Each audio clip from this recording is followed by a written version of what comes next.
Peace. What's happening, good people? This gift here for Pay Us No Mind.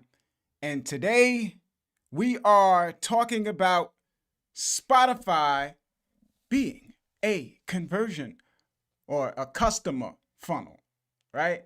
Now, for those that don't know what a customer funnel is, it's effectively a system that you run to get people to buy your stuff.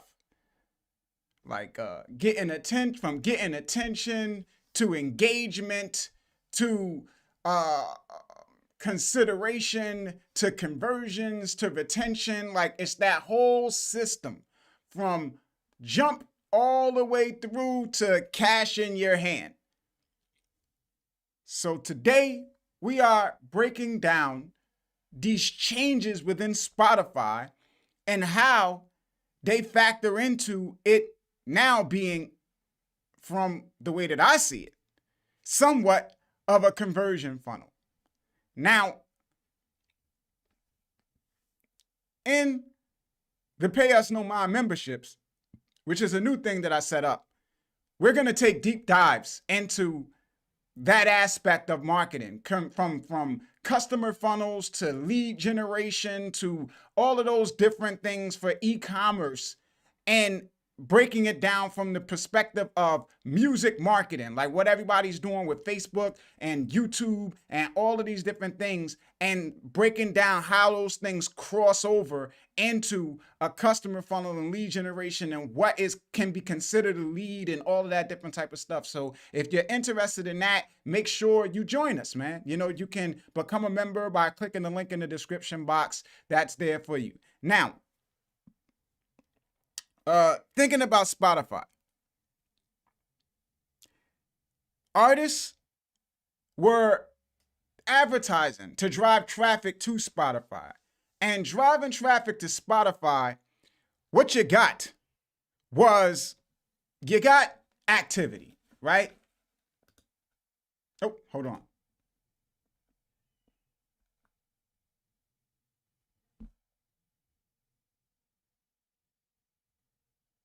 Yeah. What you got was activity.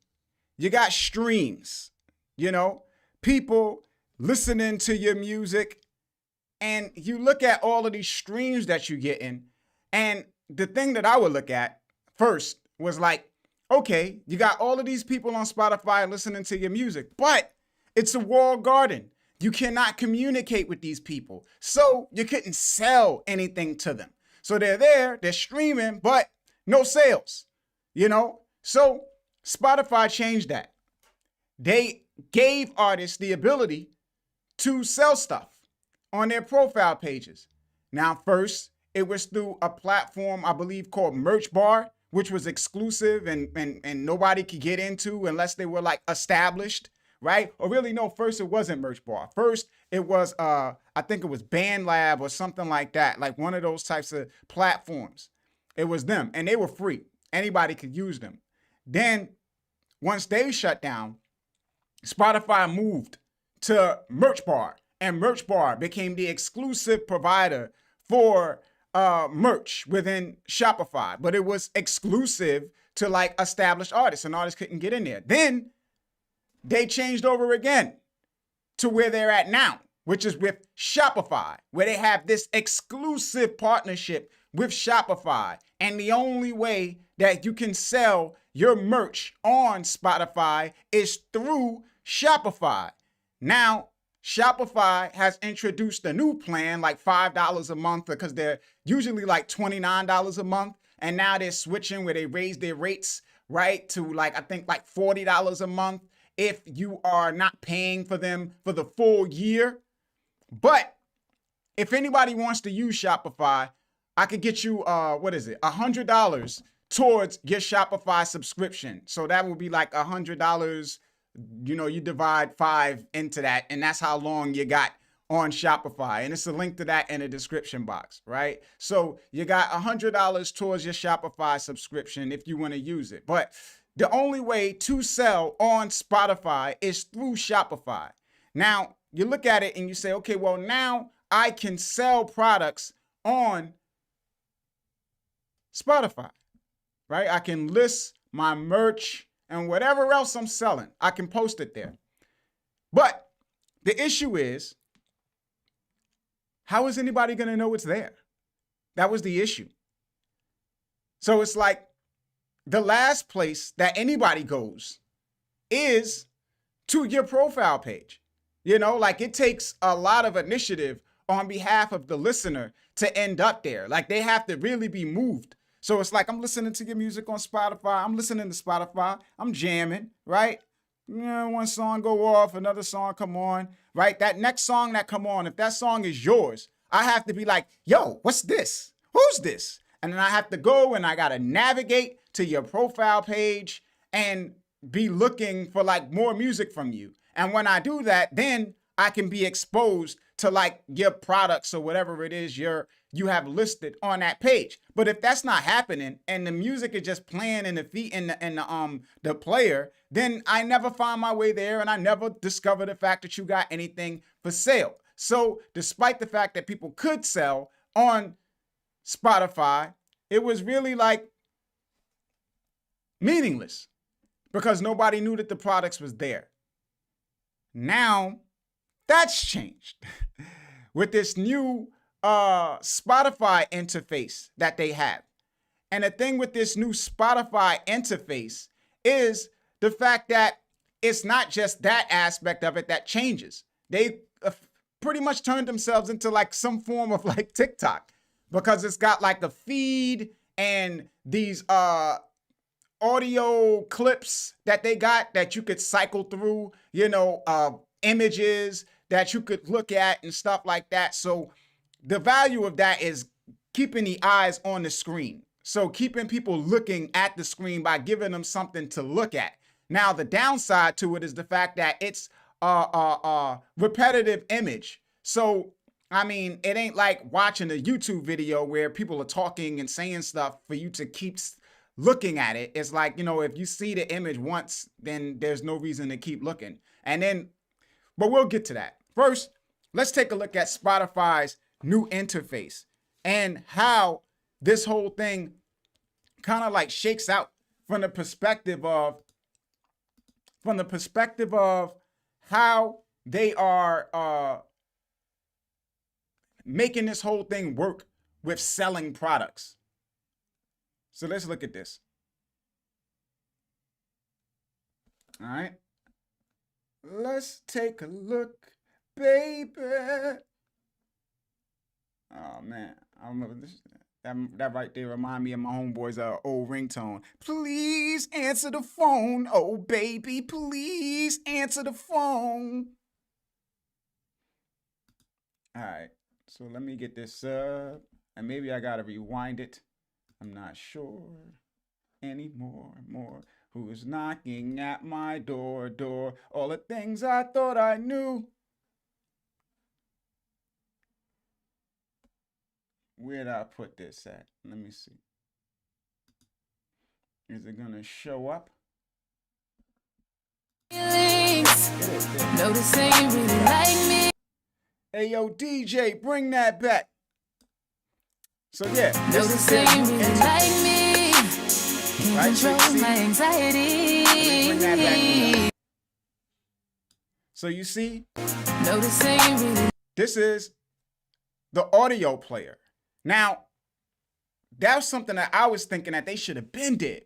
When I found out that you could sell merch on Spotify and they were putting it on a profile page, I was like, yo, it would be great if they put it in the audio player because that's what everybody sees. That's where everybody is. And then boop, they do it. And now it's in the audio player. So when people are playing the music and the songs rotate, this is what happens. So now this Boot Up is playing by Ella May. And, her cover artwork is there. So if I'm looking at the screen and I'm on my phone, like let's say I'm cycling through songs, I'm skipping songs or whatever have you, right? I see this. Now, looking at this, I can scroll up. So before on Spotify, this was all there was. So you had this. And you had the ability to fat to skip it. You had the ability to playlist it. You had the ability to save it to your library, right? Or hide it or whatever. And that was it. That was the end. Those were the things that you could do with the song. And you could look at the cover artwork. Now you can scroll up, right? So you scroll up. And when you scroll up, you see the lyrics. So they got the lyrics there. You see the bio.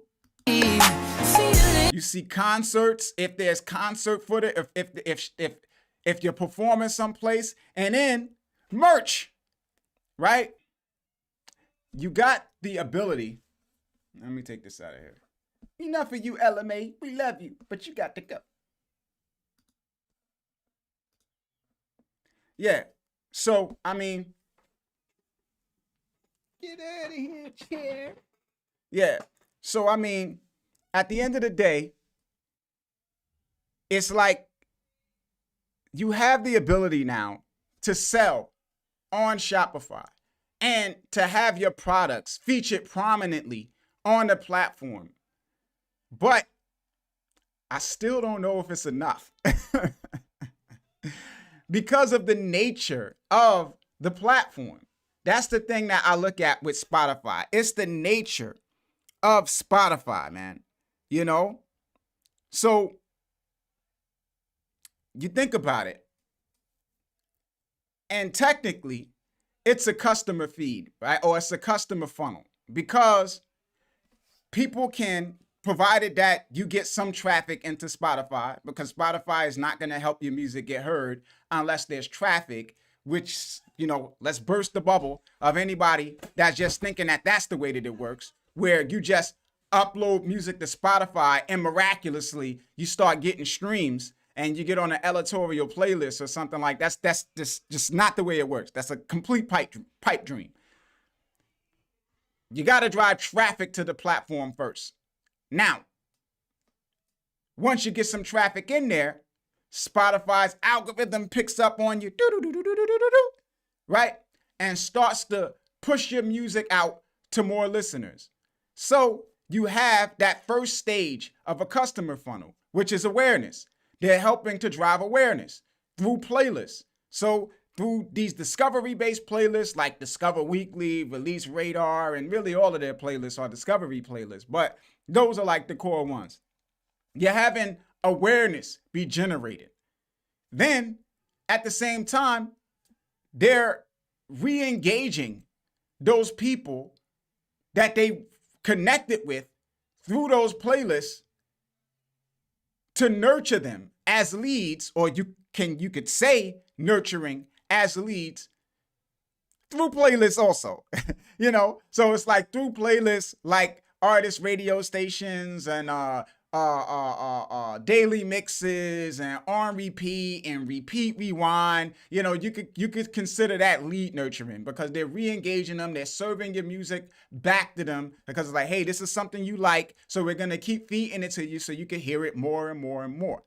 You know, so you got that where they re-engaging and they nurturing the lead.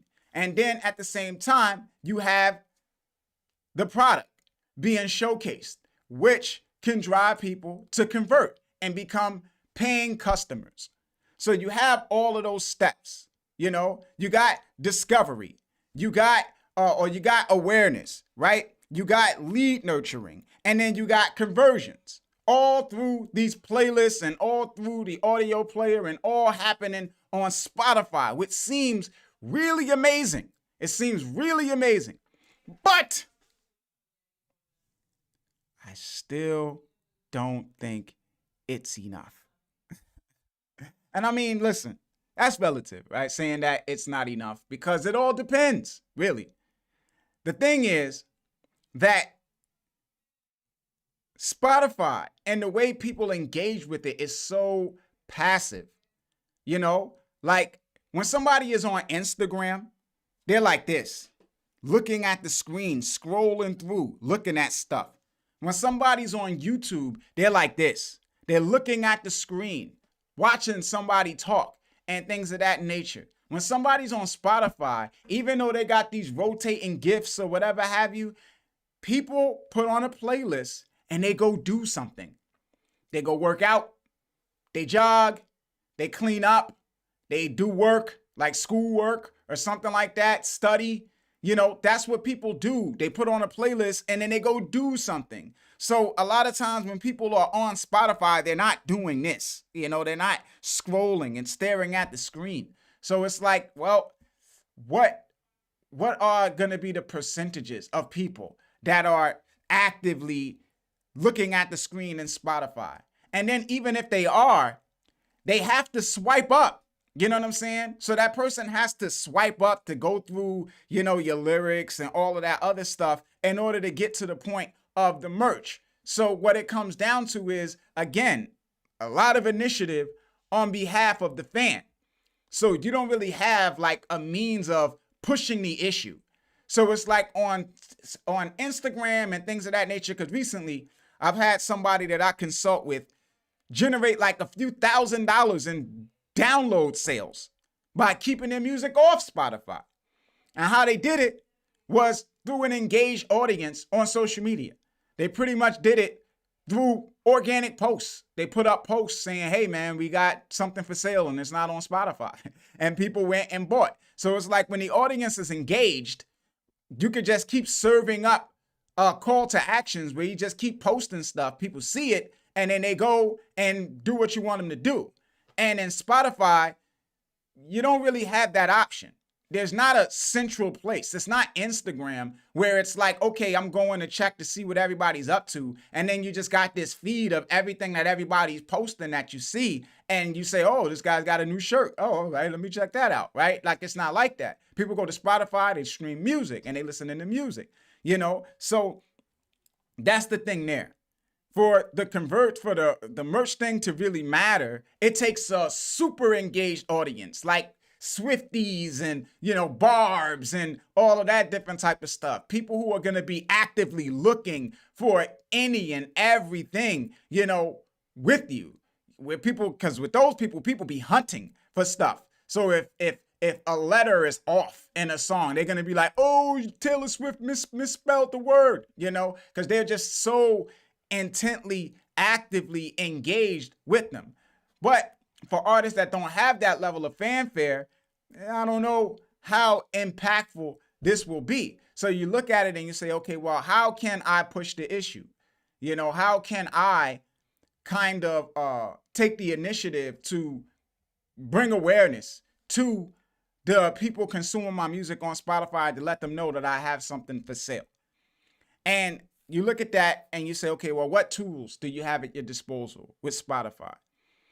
One tool would be a podcast. Now, a lot of artists don't want a podcast. It ain't their bag. They make music. They don't want to be talking about music, but it's a tool nonetheless. And it doesn't have to be like a podcast where you have a topic and you talk. It could just be a podcast of announcements. You know what I'm saying? Where you have a podcast and you're like, yo, okay, I'm going to be touring here tomorrow. I got some merch out. Okay, album dropping. This is the release date. So it's just like a podcast dedicated to updating your fans.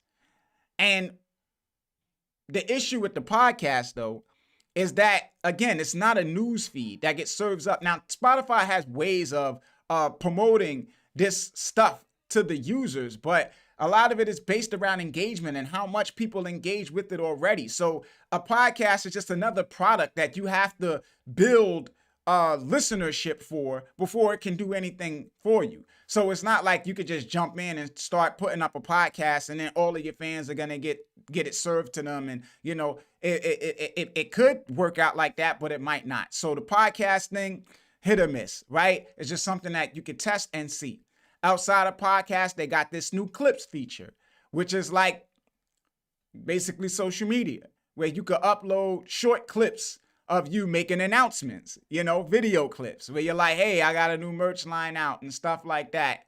But again, there's no central feed. There's no dedicated place that people come to get all of this stuff in one go. So with all of it, even though you can do it, the question is how effective it is in regards of how people coming across it. Like, how are people going to discover it? It's just more content that you got to work to get discovered, right? So, I mean, all in all, it's the steps that they're taking are good because you have the ability to sell there. Now forcing everybody to use Shopify, you know, I don't know. You kind of got to look at and say who owns Shopify, right? They're a publicly traded company. So you got to look at who owns stock and Shopify and whether those people cross into Spotify, because it's like, why make it an exclusive partnership? There's so many e-commerce solutions out there and people that just have their own stores. Why can't I sell my stuff from wherever I want to sell my stuff from? But nonetheless, you got to use Shopify if you want to do it, right? And again, I have $100 for anybody that wants to use Shopify. So you have $100 contributing to whatever it is you decide to do, whatever plan you decide to choose to roll with Shopify. Now, going into Shopify, because Spotify isn't the only exclusive partnership with Shopify. They got YouTube too. Now, YouTube isn't exclusively exclusive to Shopify, but they might as well be, because there is no other e-commerce solution that you can use. There are on-demand print services you could link to YouTube, like I think Spreadshirt or Spreadshop, I believe the name is, and Teespring, things of that nature. But when it comes to like a store, there's only Shopify. So again, exclusive partnership, which is like, why just them? But hey, it is what it is. Exclusive partnership with Shopify. You want to sell within the merch shelf on YouTube, you need Shopify. You want to sell on Spotify, you need Shopify. So that's why I went out and I got a 100% credit for the people who watch this channel, So it's like, you got that. Now, the thing I would say about building a website and all of this other stuff, because Shopify is a store and it's for selling products and not so much experience. When it comes to like creating a music experience, which is what I think a website should be, it ain't really that. You know what I'm saying? Now, as an e-commerce solution, it's great. They got what they call Shopify Capital, where if you get in sales, you can get in advance and all this other stuff, so that's great. But when it comes to like selling a product, like from the standpoint of telling a story and sucking people into all of it, it ain't so great at that, So for that, you might want to use something else, like if you got a story to tell and something to construct around your music. So you might use something like a Bandzoogle, which I recently did a video for, or you might use a Squarespace or something like that. I could get you 15% off Bandzoogle. I can't get you nothing, no discount on Squarespace. They not working with us like that. But yeah, discount on Bandzoogle, but I got nothing for Squarespace. But those are kind of like the two core ones that people use to create music experiences. Wix is another one, even though I'm not really a fan of Wix, but they're an option as well. So it's like, if you want to create a music experience, which is what I feel like it should be, like I'm working with an artist right now, that's a part of my management program. There is no link in the description box to that, but if you're interested in that, you can hit me up. There is a number inside the description box that you can either call or text. Preferably you would text, and I would get back to you about looking into setting up something with the membership program. So there is like the management program. The membership program is content and support as I'm available, right? The management program is hands-on. That's me actively working with artists, because the way and let me deviate right quick, just for a moment, right? And get to the point of it. I kind of look at Because I know, man, when I first started this channel and first started doing this, it wasn't really like nobody on YouTube talking about here's what you need to do as artists and giving people information on, these platforms and stuff like that. There wasn't really nobody on here doing that, and now seems like everybody's on YouTube doing it. It's just a whole bunch of voices, everybody telling artists, here's what you got to do, here's what you got to do, here's what you got to do. And what happens is you got so much information being thrown at you that a lot of it, you take it in and it's like, okay, I know that. But when it's time to do stuff, you kind of forget all of it. You know what I'm saying? Except for like the core things that you feel like are most important. So it's like, you got to get Spotify streams, you got to do digital distribution. So it's like, okay, well, which digital distributor the gift say I should use? Okay, let me go sign up there. What advertising service did this guy say I had to use to promote my music? Okay, I'm gonna go and learn how to advertise it. Okay, and now what do I do on Spotify? What tools are available? Like, you watch a video now about the merch tool and about the clips and about all of that other stuff. And then maybe 5 months from now, you drop your release. All of that information about all of those tools are forgotten. What you know is I got to promote, right, to get people to listen to it, because that's a have to. So you'll remember to do that. You'll remember to distribute the release, but all this other stuff kind of like, white noise. So it's like you consume it and you're like, that's good information. But yo, man, I know, because like I'm an artist too. I might not be active and still doing music like that, but yo, it's still in here, right? And it's like as an artist, you want to create. Right? And that's the thing that artists do, is create. So you make a song and hey, did that, time to make another song. You know what I'm saying? Then after you make that song, you put it out, people listen to it, but you busy making another song. And that's what it is. That's what you do. That's what God and the universe has ordained you to be, an artist, a creator, right? So it's like you're constantly creating, and that's where your head is at. So your head isn't on, okay, let me make sure that this is taken care of and this little thing is taken care of and that I'm signed up with this and that I'm integrated with this and that this is. So it's like, it's so many small things that artists just completely overlook, because it's like, yo, man, I want to make music. I want to make art, where it's like, okay, well, you can't say by no fault of their own, but at the same time, it's like, I can't knock an artist for, being committed to the art. So I say, okay, well, I'm not actively making art anymore. So it's like, how I can be of service is to handle some of that muck work, right? To handle some of that stuff. And if not handle it myself hands-on, at least be a guiding force with that, right? Or accountability to some sense, where you could text and be like, hey man, did you do this yet? Like, yo, you got to do this, right? So it's like, yo, give somebody a list of the things that they need to do and then stay on them, and if I got time to do it, then I can go and I can set it up for them. But at the same time, it's like, yo, it's getting done. So things are not being forgotten and like left to never be done, where it's like you're losing money and missing opportunities and all of this other stuff because things ain't just being taken care of, right? So that's what I kind of created the program to serve. Now, one of the artists that I'm working with, he has an album cover. And when I looked at the album cover, it's like got like something like a religious type of vibe to it, where it's like a Jesus-like figure on the cover. And I'm like, yo, dude, this lends itself to storytelling, because it's like, who is this character? What's his story? What's this about? Maybe it leads into lore or mythology or something like that. And people love that.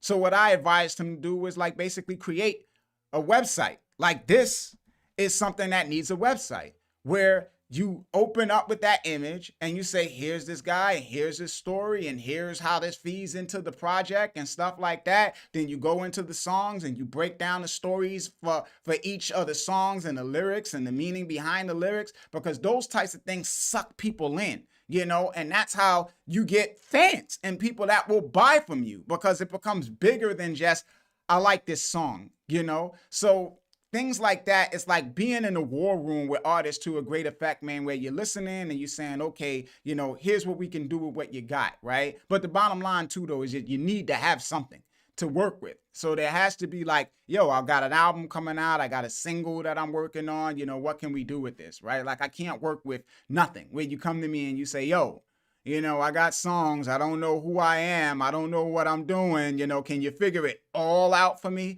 Like, that's going to be like an uphill battle. You might feel like, oh man, I don't know. It's like, yeah, that's something else, man. That's something that you got to work with privately. But yeah, let me check, see who in the building, man. Right? Shout out, folks. All of that good stuff. And if nothing, man, we get on up out of here. Yeah, so I'm going to shout out a few folks, man. So we got Zope Belafonte, my guy. We got NRG, what up? We got 1033 Poncho, was good. We got John A. L. Hawk, what up? And I'm going to just give an honorary shout out to my guy, Long Distance Traveler, who is always usually in the building, man. But not today. But still, I appreciate you, brother. Miss you. Wish you were here. Right? But yeah, man, it's all to the good people, man. Again, links in the description box, discounts, all of that good stuff, man. As always, y'all can hit me up at PayUsNoMind on Instagram, at PayUsNoMind on Twitter, PayUsNoMind@gmail.com. If anybody want to contact me, you can do so at the number in the description box. This is Gift, signing off. Pay us no mind. Peace, good people. One.